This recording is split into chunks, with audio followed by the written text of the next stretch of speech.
ত্রিপুরা বাবার আরেকটি অনন্য বৈশিষ্ট্য, তিনি পা দিয়ে আশীর্বাদ করতেন। সাধারণত সাধুরা হাত দিয়ে আশীর্বাদ করেন, মাথায় হাত রাখেন, কিন্তু দেবরাহ বাবা তার পা দিয়ে আশীর্বাদ করতেন। কিভাবে? ভক্তরা মাচানের কাছে দাঁড়াতো, বাবা ওপর থেকে তার পা নামিয়ে দিতেন, ভক্তদের মাথায় পা স্পর্শ করতেন, আর সেটাই ছিল বাবার আশীর্বাদ। কেউ কেউ বলতো, এটা তো অপমান, পা দিয়ে আশীর্বাদ, এটা কি ঠিকঠাক কথা হলো?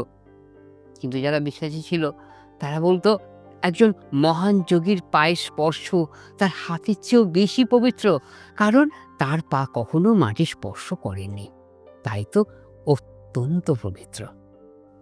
এই আশীর্বাদ নিতে আসতেন গরিব কৃষক, ব্যবসায়ী, রাজনীতিবিদ, এমনকি প্রধানমন্ত্রীও।